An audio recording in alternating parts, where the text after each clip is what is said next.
Coral সাগর হল দক্ষিণ পূর্ব এশিয়ার একটি সমুদ্র যা Australia, Papua New Guinea, Indonesia এবং মালয়েশিয়া দ্বারা বেষ্টিত। এটি বিশ্বের দ্বিতীয় বৃহত্তম সমুদ্র, যার আয়তন প্রায় ৪৮ লক্ষ বর্গ কিলোমিটার।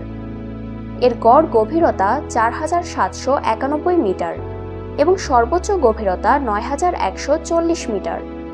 কোরাল সাগর অস্ট্রেলীয় উত্তর-পূর্ব উপকূল হতে ২০০০ কিলোমিটার পর্যন্ত বিস্তৃত।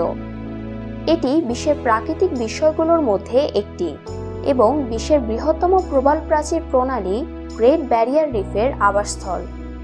এছাড়াও কোরাল সাগর একটি সমৃদ্ধ জীববৈচিত্র্যপূর্ণ অঞ্চল। এখানে প্রায় ৪,০০০ প্রজাতির মাছ, ১৫০০ প্রজাতির শেলফিশ, ৪০০ প্রজাতির প্রবাল এবং ১,০০০ প্রজাতির সামুদ্রিক স্তন্যপায়ী প্রাণীর আবাসস্থল। প্রাকৃতিক সৌন্দর্য এবং জীববৈচিত্র্যের কারণে প্রতি বছর এটি লক্ষ লক্ষ পর্যটককে আকর্ষণ করে।